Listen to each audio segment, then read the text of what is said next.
Quando me perguntaram no México, como é que a gente faz aqui para criar um PT e chegar ao poder? Eu falei, olha, vocês começam com o trabalho de base, daqui a 40 anos... Não, a gente quer a receita para 4 anos. Eu falei, para 4 anos eu não tenho receita. Eu posso falar como é que foi no Brasil. Sabe? Para o Lula ser eleito em 2002, foram 40 anos de trabalho de base, de organização popular, de fortalecimento do poder popular. Agora, para 4 anos eu não tenho receita. Né?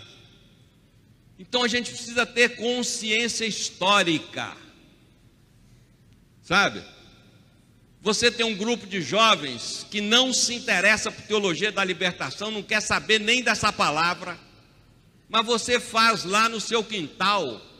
Vamos fazer aqui um seminário sobre história do Brasil. Eu garanto que vai dar ibope. E é por aí que a gente começa, gente. A gente precisa ser criativo.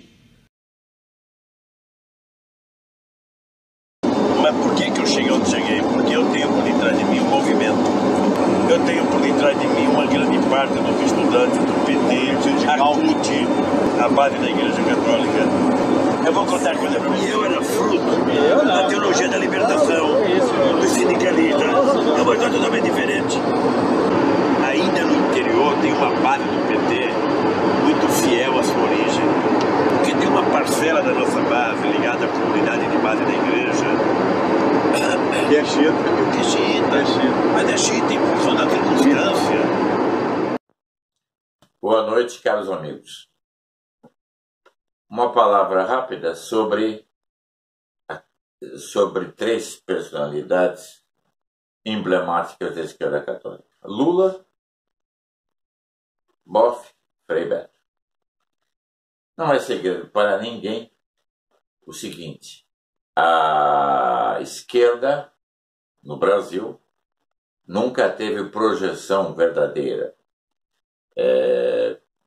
Como comentou mais uma vez o professor Plínio Corrêa de Oliveira, é um fenômeno de sacristia e de salões burgueses. Pessoas endinheiradas, mas favoráveis à esquerda.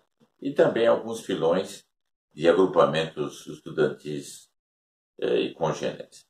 Mas o ponto decisivo, o núcleo fundamental da esquerda católica, ou melhor, do PT, sempre foi, desde que sabemos da fundação do partido, que foi realizada no Colégio do Sion, tendo a presença do antigo presidente, do ex-presidente Fernando Henrique Cardoso. Desde então, quer dizer, o Lula jamais escondeu a sua filiação à esquerda católica. Jamais. Em diversas ocasiões, chegou até a declarar que fazia parte da mesma comunidade de base do Frei Beto, que comungava, entre aspas, o mesmo Cristo. Então, fica bem delimitada a situação. Quer dizer, a Igreja Católica foi, nesses últimos tempos, e está claro a todos que quem observar de forma isenta e desapaixonada o noticiário, a linha divisória. Quer dizer, desse embate, revolução e contra-revolução, direita e esquerda. A ponta de lança da esquerda católica foi representada pelo PT, que se embebeu, que ouviu as águas salobras, pútridas da teologia da libertação. Bem, agora a pergunta que se põe é essa. O PT, evidentemente, desalojado do poder, continua atuando de forma sorrateira, subreptícia, mas continua atuando pelos filamentos, pelas capilaridades das comunidades eclesiais de base, que hoje, depois da denúncia colossal, triunfal, feita pela TFP, livro já comentado aqui, as séries das quais muito se fala e pouco se conhece, na década de 80, tomou outras configurações, assumiu outras roupagens, mas continua sendo propagandista da mesma mentalidade, da mentalidade anárquica e demolidora da Igreja Católica. Nesse sentido,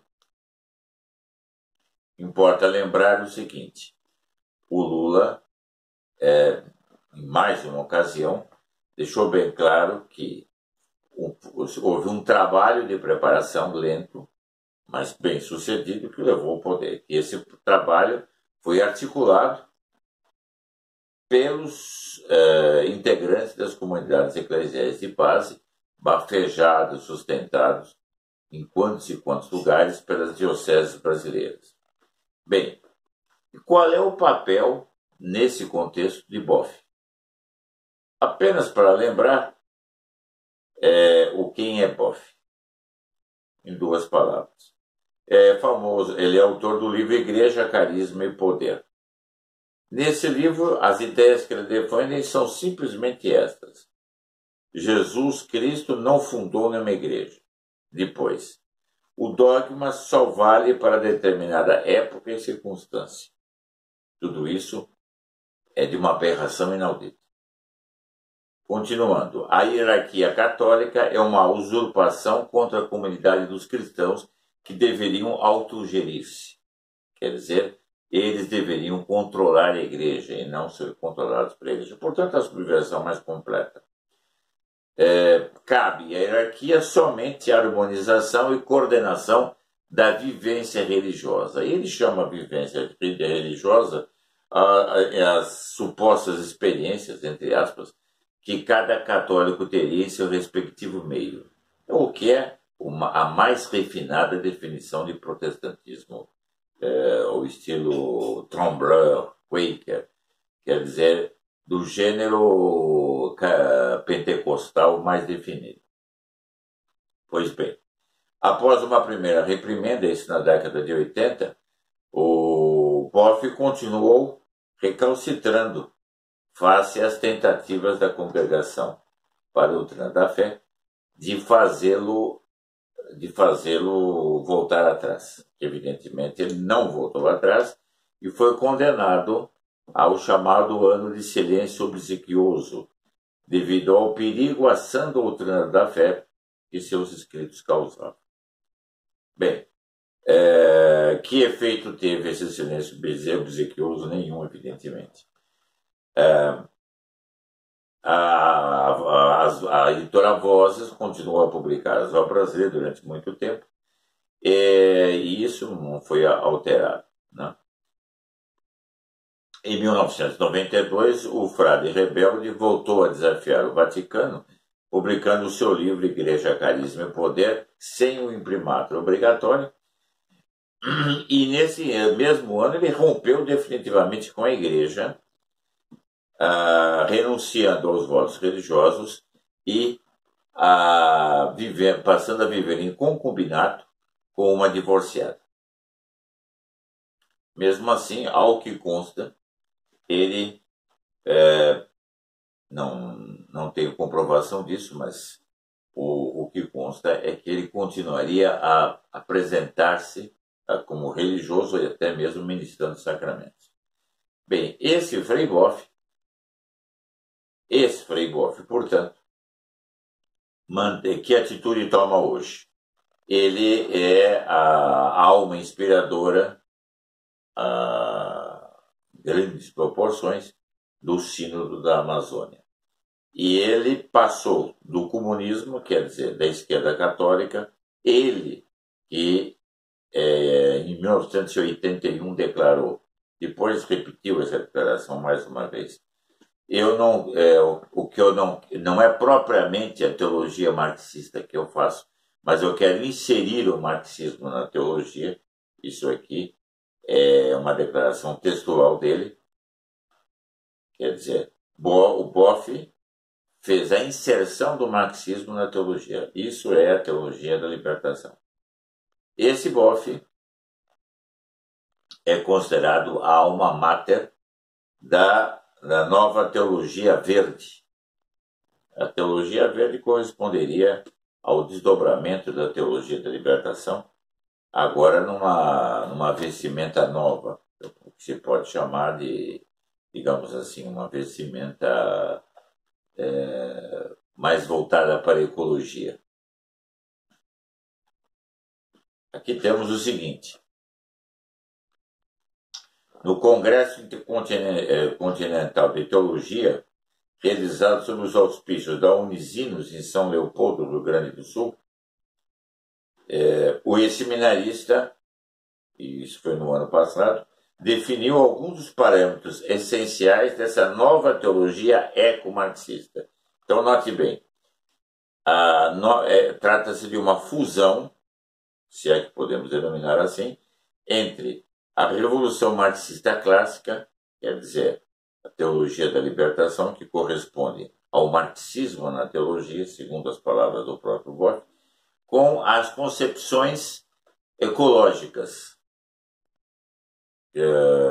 consubstanciadas numa suposta teologia verde.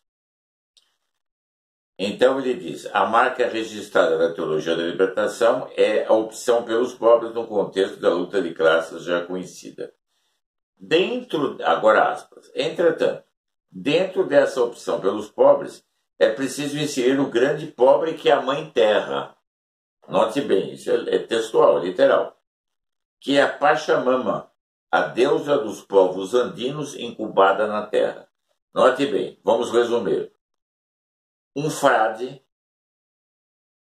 que se rebelou contra o Vaticano, defendia o marxismo expressamente,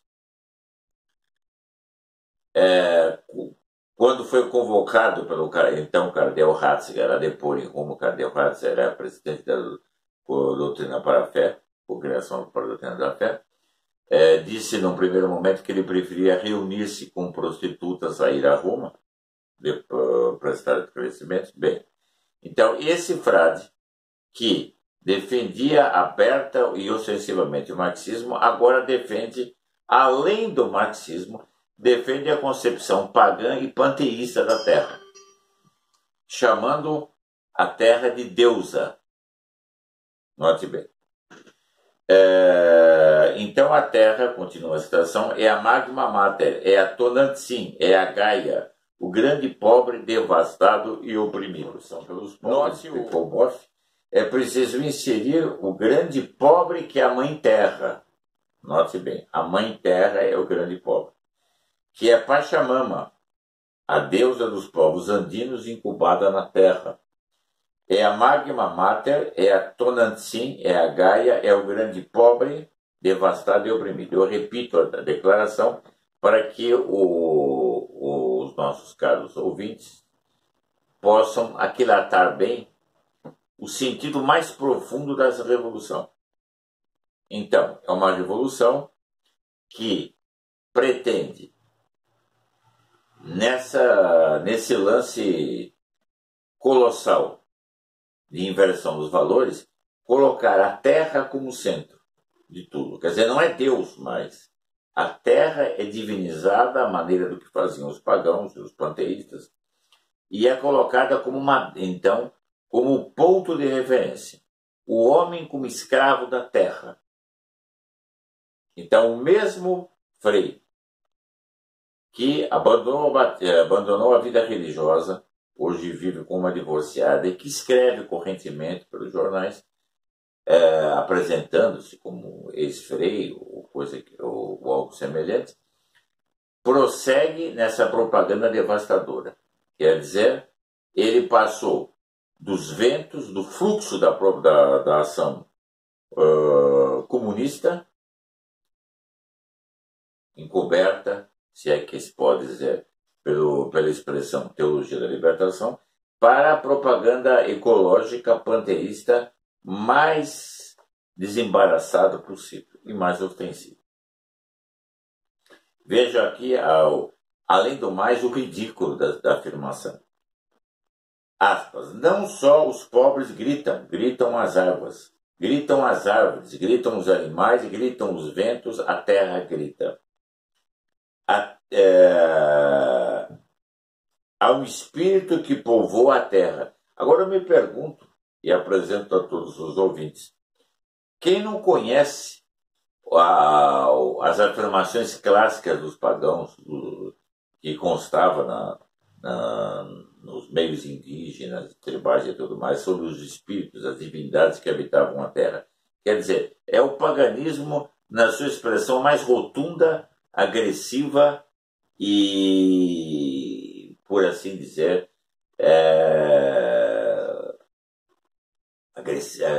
escandalosa, sem peias. Bom, entramos assim de cheio na nova luta de classe segundo a religião verde. Então, conclui o Boff. Esse organismo a que chamamos Terra e da qual fazemos parte, pode a qualquer momento, pasme o nosso caro ouvinte, continua, pode a qualquer momento expulsar-nos como se fôssemos células cancerígenas. Quer dizer, fecham-se as aspas. A revolução, enquanto destruidora do processo medieval, da ordem medieval, clero, nobreza e povo, da estrutura de classe. A Idade Média, a respeito da qual Leão XIII teceu os mais extraordinários elogios. Essa Idade Média começou a ser derrubada, destruída pelo processo revolucionário, do qual tratarei ex professo numa outra ocasião. Pelas 3 revoluções que se desenvolveram desse modo. A primeira revolução foi o humanismo, renascimento, protestantismo. Depois a segunda revolução francesa e a terceira revolução comunista. Essa revolução nasceu sob a égide da revolta do homem contra a ideia de que Deus fosse o centro de tudo. Quer dizer, o humanismo propriamente era isso. A entronização do homem no lugar de Deus. Pois bem, passados 4 ou 5 séculos desse processo, que teve início, portanto, no século XVI, estamos no século XXI, são 5 séculos, o que verificamos? O homem escravo da terra. E o Boff, porta-voz dessa corrente da teologia verde, que corresponde à filosofia, digamos assim, pós-marxista ou a pós-moderna e modernidade, seria a revolução ecológica ou quarta revolução, revolução anárquico-tribal. Esse Boff, então, apresenta a seguinte afirmação. O homem está a ponto de ser escorraçado do universo como um câncer. Então, a sequência é óbvia. A revolução instaurada sob o princípio de que o homem seria o grande motor, a causa, a razão de ser da existência e não mais Deus. Houve então um destronar de Deus. O homem agora é colocado numa situação inferior à da Terra, como inimigo da Terra que é, portanto, divinizada. Essa é a sequência. Tudo aquilo, como ensinam os teólogos, que o demônio promete, ele tira ou dá em condições tais que a pessoa não aproveita. O mito da revolução do homem, do triunfo da civilização do homem, agora é reduzido a pó, frangalhos. O que se apresenta, o que é o homem sujeito subalterno à terra, a qual se atribuem características, qualidades divinas. Não é preciso dizer mais nada. Essa é a filosofia em voga hoje e é a filosofia que a esquerda católica difunde. Então, Leonardo Boff é profeta de um mundo verde e irracional, povoado de entes de conotações evidentemente demoníacas. O que concluir daí? Note bem, a conclusão que nos dá é o próprio Boff. Para ele, nós defendemos o que diz São Paulo. Eu não sei proclamar senão a Cristo e Cristo crucificado. Ele não. O que ele disse? Que a Mãe Terra, aspas, que está sendo crucificada. Portanto, Deus é a Mãe Terra.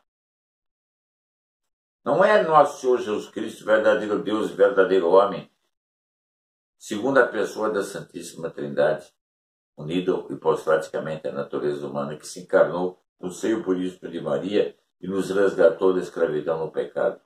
Pagou o pecado original, o pecado de Adão e Eva. Não. O religioso renegado disse que o extermínio da humanidade, note bem, caros amigos, não estamos falando de Hitler, de Stalin, não são mais aquelas experiências abomináveis de que temos notícias na Segunda Guerra Mundial, do comunismo, do nazismo.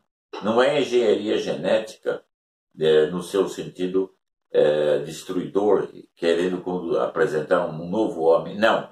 Ele aqui expõe pura e simplesmente, sem rebuços, a seguinte ideia, que o homem tende ao extermínio. Quer dizer, o extermínio da humanidade seria talvez condição para que a Terra não seja destruída. Isso é dito, se fosse em tempos atrás, o que se comentaria? É uma demência sem nome, é uma insanidade, é uma sandice inqualificável. Não, agora isso é dito como algo plausível, aceitável, admissível. Então, conclui. Então, o religioso renegado afirma que o extermínio da humanidade resgataria a Mãe Terra, aspas, que está crucificada. E é tarefa nossa fazê-la descer da cruz. Note, caro amigo, a analogia blasfema, absolutamente revolucionária, repugnante em toda a linha, analogia com a paixão e morte de nosso Senhor Jesus Cristo. Quer dizer, a terra é que está sendo crucificada. Ela precisa ser descida da cruz. Para Boff, aspas, o universo é autoconsciente. Então, isso é propriamente a ideia de que a Terra tem vida, um ser vivo, e corresponde às velhas concepções das religiões panteístas da antiguidade. O que é, para Boff, o Deus uno e trino da Igreja Católica? Apenas uma grande energia fundamental, uma energia cósmica. Prossegue. Segundo ele, é preciso revisar o conceito da revelação, porque teria havido várias revelações de Deus na história. E converter os pagãos, jamais. Muitas revelações pagãs atribuídas ao demônio, prossegue o Boff, seriam de fato manifestações da Mãe Terra, a deusa panteísta. E o comuno-tribalismo mais completo dele assim se expressa, aspas, Deus chega sempre antes dos missionários e sempre age antes deles. Quer dizer, o trabalho dos missionários, a conversão das tribos selvagens, a única e verdadeira fé, que é a da Santa Igreja Católica Apostólica Romana, é negada aqui da forma mais categórica, peremptória, taxativa e agressiva. Bem, segundo esse ex-frei, Boff, é preciso então que o catolicismo entre em consonância com o Deus ex machina Mãe Terra. Quem que estava presente nesse evento? Não pense o nosso caro telespectador que se trata de uma afirmação gratuita de um nefelibata. Não é isso não. Estavam presentes a esse simpósio, a esse encontro lá no Rio Grande do Sul, o sacerdote peruano Gustavo Gutiérrez, que é considerado o pai da teologia da libertação, aliás, grande amigo de Francisco, e Jean Sobrino, além do bispo de Jales, Dom Luiz Demétrio Valentino. Então, o conjunto parece bem delineado. Nós temos aqui claramente expressa a sequência. O PT realizou, que era constituído basicamente de células das comunidades eclesiais de base. O PT instaurou um regime pró-comunista no Brasil, que felizmente já não existe, mas ele continua atuando na esfera eclesiástica por meio das capilaridades, ramificações que conhecemos, no sentido de fazer com que a hidra vermelha, agora sob a roupagem verde, continue a produzir os seus nefastos frutos, envenenando a atmosfera do Brasil católico. O que dizer de pior? Quem luta de viseira erguida, de fronte alta, desassombradamente contra isso? E quem não luta contra isso e silencia, como caracterizá-lo? O que Nosso Senhor diz: quem não está comigo está contra mim. Quem não junta com Cristo dispersa. Não há uma terceira posição. Ou nós constituímos uma verdadeira frente de luta em defesa da verdadeira fé, conspurcada até o extremo limite, ou, de uma ou de outra forma, somos partícipes e, por que não dizer, compromissados, quer dizer, cúmplices desse processo de autodemolição da igreja que atinge o pináculo mais detestável e mais assombroso. Prezados amigos, esse tema voltará a ser tratado, mas aqui são as grandes linhas desse processo, tal como se desenrola aos olhos de hoje, aos olhos de todos os dias de hoje, para que o público não perca o fio da meada nessa conjuntura. E, evidentemente, o Sínodo da Amazônia representa nessa linha a ponta de lança. Desejo, então, mais uma vez, que todos possam inscrever-se no canal, acompanhar as publicações, as exposições e apresentar toda forma de sugestão e pergunta que se lhes ocorrer. Boa noite a todos, até breve. Muito breve.